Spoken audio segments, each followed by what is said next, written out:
এত সুস্বাদু আর এত লোভনীয় এই পাট শাক রেসিপিটা একবার বানালে যে কেউ পছন্দ করে খাবে। এই পাট শাক রেসিপিটা এত মজাদার আর এত লোভনীয় হয়ে থাকে।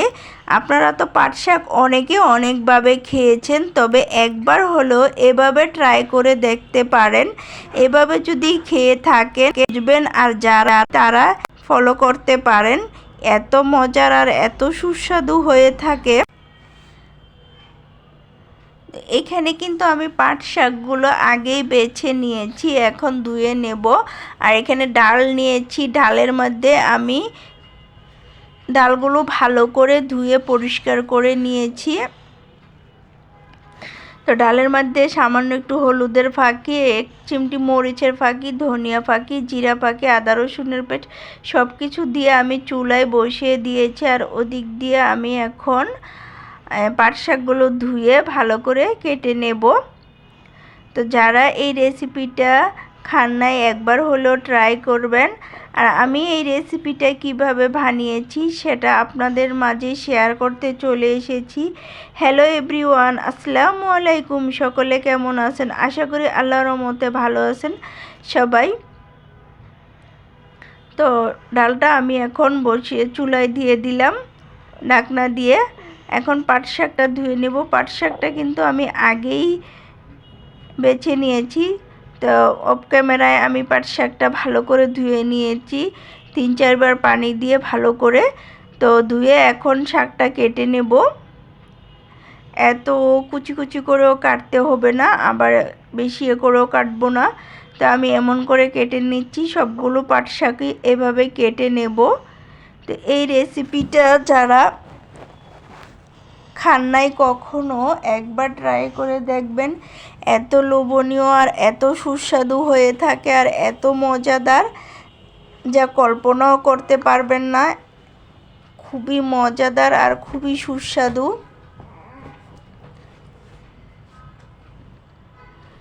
সো আমি কিন্তু এই রেসিপিটা এখন ট্রাই করব। তো শাকগুলো কিন্তু আমি সবগুলোই কেটে নিচ্ছি, দেখুন।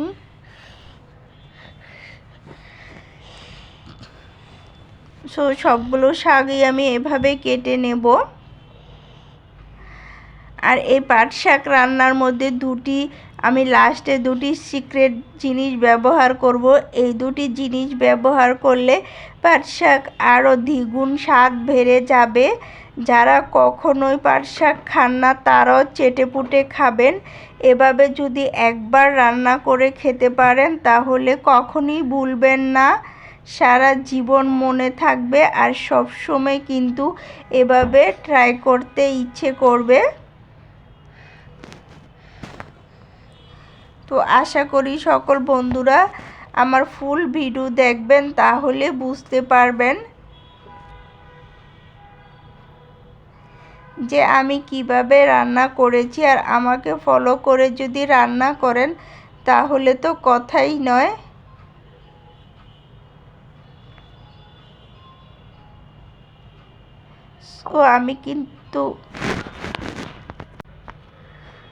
এখন আমি পেঁয়াজ রসুন কেটে নিচ্ছি। আর এই শাকের মধ্যে কিন্তু পেঁয়াজ রসুনটা একটু বেশি ব্যবহার করতে হয়।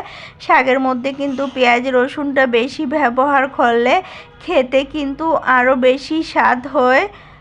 তো সিক্রেট লাস্টে কি দুটি জিনিস আমি অ্যাড করব, আপনারা লাস্ট পর্যন্ত দেখতে থাকুন, তাহলে বুঝতে পারবেন যে আমি কি এইখানে অ্যাড করেছি। আর এই সিক্রেট জিনিসটা ব্যবহার করলে যে খাবারের স্বাদ কতটা বেড়ে যায় আপনারা চিন্তাও করতে পারবেন না। তো আমি এখানে শুকনো মরিচও সাথে কেটে নিয়েছি। আর ডালটা কিন্তু আমার মোটামুটি হাফ সিদ্ধ হয়ে গেছে। এখন আমি শাকগুলো দিয়ে দেব। তো এখানে আমি শাকগুলো দিয়ে দিচ্ছি। আর এভাবে শাকগুলো দিয়ে কিন্তু আমি রান্না করব, একদম সবুজ সবুজ থাকবে দেখবেন। কিন্তু শাক কিন্তু যে কোনো শাকই সবুজ থাকলে কিন্তু খেতে আরও বেশি দুর্দান্ত স্বাদ হয়। তো এতটাই স্বাদ হয় যা বলার বাইরে।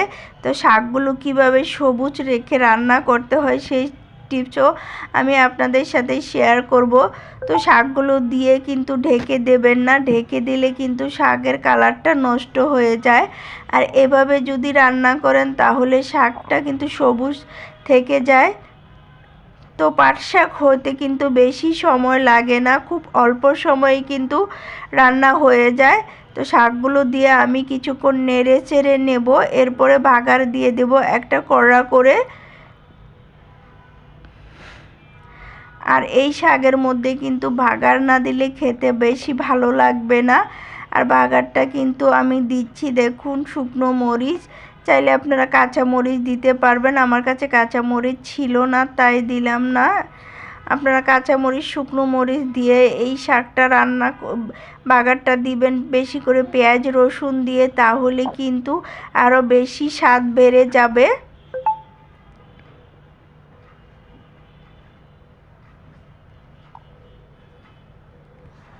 তো এবার চলে আসলাম বাগার দিতে। এবার চুলায় আমি একটা প্যান বসিয়ে দিলাম, প্যানের মধ্যে প্যানটা গরম করে নেব। গরম হয়ে আসলে আমি দিয়ে দেব মরিচ। আমি এখানে সরিষার তেল দিয়ে দিলাম, আমি বিশেষভাগ সরিষার তেলেই বেশি খাওয়া হয়, তাই আমি সরিষার তেলই দিয়ে দিলাম। আপনারা চাইলে আপনারা যে তেল খান সে তেলই ব্যবহার করতে পারেন। তো দিয়ে দিলাম এখানে আমি কিছু মরিচগুলো কিন্তু আমি ফালি করে নিয়েছি।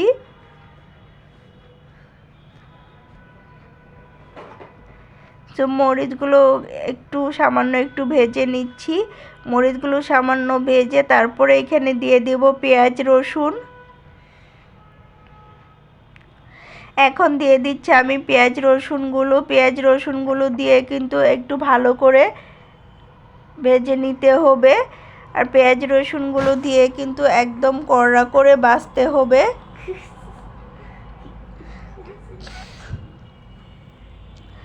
কড়া করে ভেজে কিন্তু বাগারটা দিতে হবে। আর বাগারটা দিলে কিন্তু এই রেসিপিটার স্বাদ দ্বিগুণ বেড়ে যাবে। আর লাস্টে তো দুটো সিক্রেট জিনিস ব্যবহার করবই, তার জন্য অপেক্ষা করুন, সেটা একদম লাস্টে যখন রান্না শেষে ব্যবহার করতে হয়।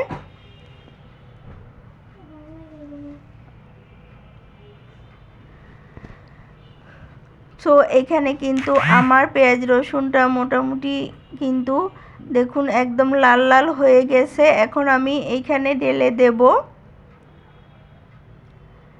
যে শাক আর ডালটা রান্না করেছি সেটা এখানে ঢেলে দেব। আপনারা চাইলে এখানে পাঁচফোড়নও দিতে পারেন বা আস্ত জিরেও দিতে পারেন সাথে। এরপর দিয়ে দিলাম আমি এই যে দেখুন ঢেলে সবগুলো একসাথে ঢেলে দেব। শাকগুলো দেখেছেন কতটা সুন্দর, আর কালারটা দেখেছেন মাশাআল্লাহ কত সুন্দর। এটা কিন্তু খেতে আরও বেশি স্বাদ হয়ে থাকে, এত স্বাদ হয় যা বলার বাইরে।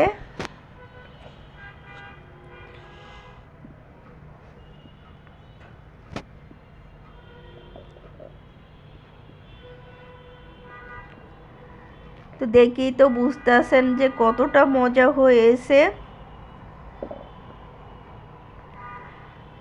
আর তরকারি কালারটাও মাশাআল্লাহ কতটা সুন্দর হয়েছে, কতটা লোভনীয়, দেখতেই বোঝা যায় অনেক লোভনীয় হয়েছে। আর খেলে তো ভুলতেই পারবেন না এর স্বাদ।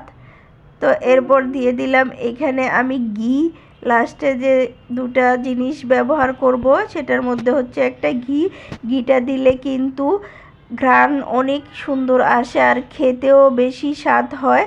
আর দিয়ে দিব এখানে এক ফালি লেবুর রসটা ব্যবহার করা হবে এই কারণে যে পাট শাকটা একটু কিন্তু পিছলা টাইপের থাকে, আর সেই পিছলা টাইপেরটা কিন্তু এখন লেবুর রসটার কারণে কিন্তু সেটা আর থাকবে না।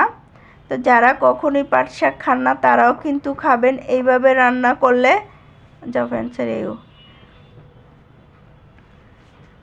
তো আজ এই পর্যন্তই কিন্তু আমি বিদায় নিব।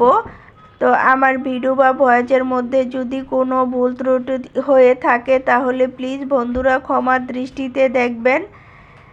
আজ এই পর্যন্তই বিদায় নিচ্ছি। সবাই ভালো থাকবেন, সুস্থ থাকবেন, সবাই সবার জন্য দোয়া করবেন।